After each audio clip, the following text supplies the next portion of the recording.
इसके जैसे दो कौड़ी के मौलानाओं की बात पर आप सड़कों पर निकल जाओगे, अपना काम धंधा छोड़ दोगे, हैं? आप लोगों को मारना पीटना शुरू कर दोगे, आतंकवादी बन जाओगे, बम लगा करके फट जाओगे, तलाक ही बंद हो गया तो हलाला के तो मामले बहुत कम हो गए और वो धंधा भी कम हो गया। अब ये बिलबिलाए हुए हैं भूखे प्यासे नंगों की तरह, मतलब इसीलिए बिलबिलाए हुए हैं। हाँ, ये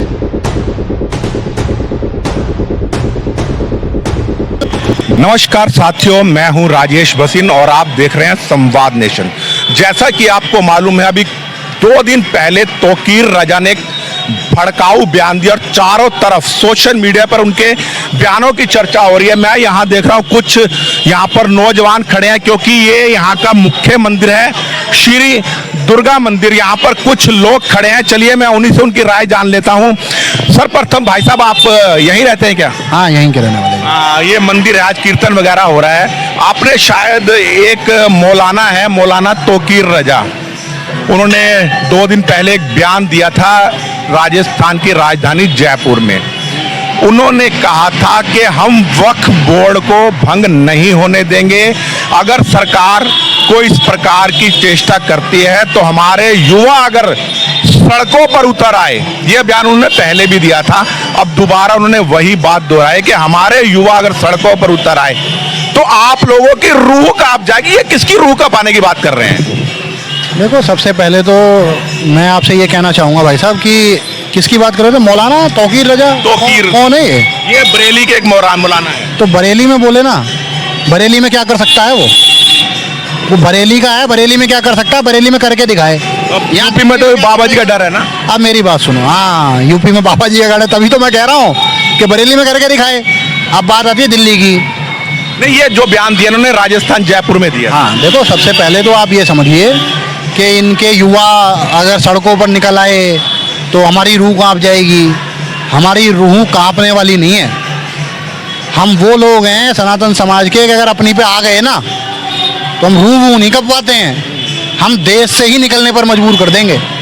तो इस तरीके की बातें नहीं करनी चाहिए। ये करते क्या है? इनका काम ही यही है, बटोके कटोके वाली ही कहानी चल रही है देश के अंदर। और जिन मौलानाओं की आप बात कर रहे हैं ना, ये मौलाना तो किसी काबिल ही नहीं है। इनका धंधा बंद हो गया भाई साहब।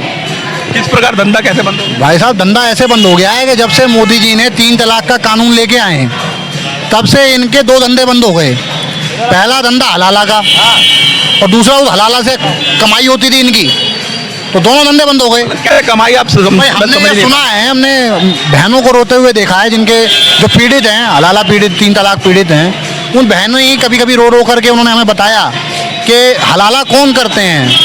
हलाला करते हैं मौलाना।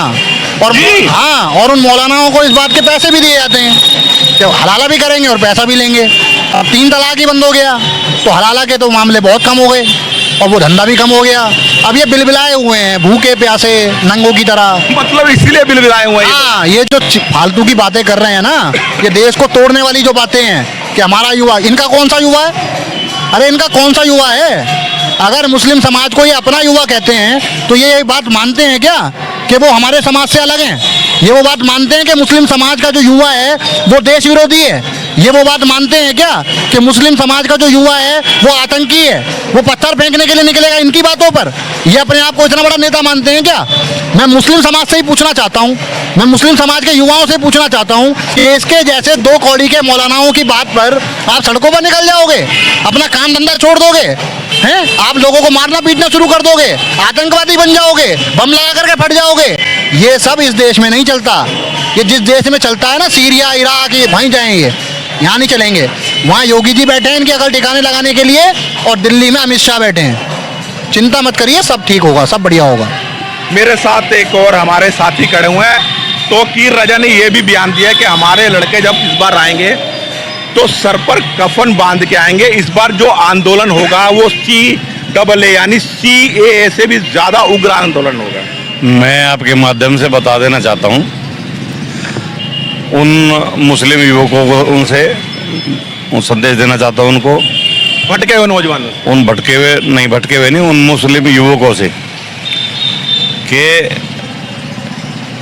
अगर वो इस तौकीर रजा के कहने पे चलेंगे तो एक जुमला है कि मजा तो ले गया अब्दुल रजा, अब तो बची है खजा ही खजा। मजा तो ले गया अब्दुल रजा। अब तो बची है कजा ही कजा। तो और दूसरे बात क्या है, भीड़ में कौन आता है? देखो भेड़ आती हैं, बकरियां आती हैं, शेर कभी भीड़ में देखा है आपने?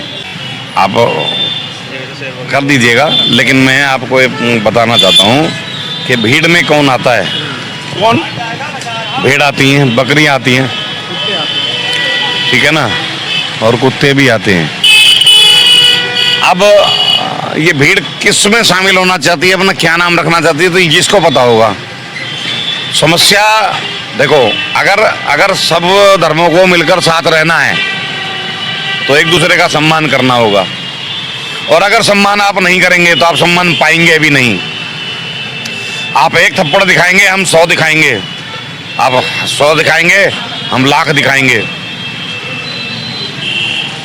अगर हिंदू, ठीक है, हिंदू सहिष्णु है, चुप रहना जानता है, लेकिन एक बर्दाश्त की हद होती है।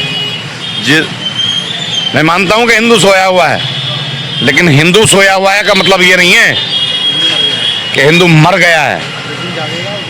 हिंदू ने हथियार डाल दिए हैं, टांगे हैं, डाले नहीं हैं। जिस दिन हथियार वापस उठा लेगा हिंदू,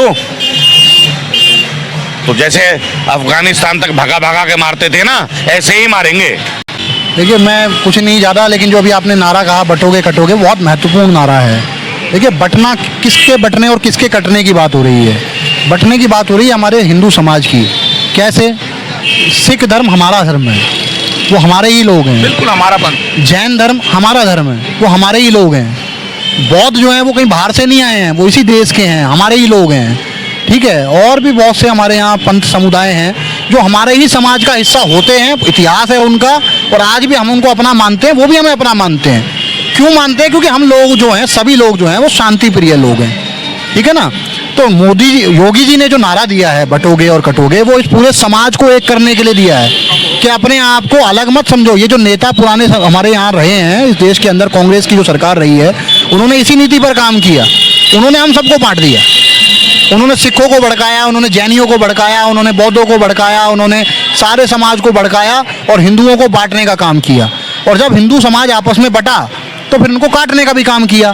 जैसे कि कन्हैया लाल की गर्दन काट दी गई राजस्थान जयपुर में, ऐसी ना जाने हमारी नूपुर बहन को धमकी दी गई। एक इतनी ओजस्वी, इतनी, मतलब अब हिंदू बटेगा नहीं? बिल्कुल नहीं बटेगा। योगी जी हैं, वो लोगों को एकजुट करने का काम कर रहे हैं। इस देश में संतों ने यही काम किया हमेशा। कुल मिलाकर यहाँ के जो लोग बता रहे हैं, तोकीर रजा के खिलाफ लोगों में, युवाओं में खास तौर पे बहुत आक्रोश है। और जो योगी जी का नारा है वो कहते हैं बटोगे तो कटोगे, कटोगे तो घटोगे, और घटने के कारण ही अफगानिस्तान चला गया, पूर्वी पाकिस्तान गया जो आज बांग्लादेश है, पश्चिमी पाकिस्तान जो मौजूदा पाकिस्तान है वो चला गया, और देश के 9 राज्य हिंदू विहीन हो चुके हैं, अल्पसंख्यक हो चुके हैं। इस बटोगे कटोगे के साथ एक और भी है, घटोगे तो भी कटोगे। घटोगे तो भी, बैंक में बैलेंस भी घटता है ना, तो भी पैसे तो कटते हैं। ना तो आपको घटना है और ना बटना है, एक राष्ट्र की तरह, एक मुट्ठी की तरह संगठित रहना है। मैं राजेश भसीन संवाद नेशन के साथ शाहदरा के दुर्गापुरी मंदिर से अपनी वाणी को समाप्त करता हूं, विराम देता हूं। जय हिंद, जय भारत, वंदे मातरम।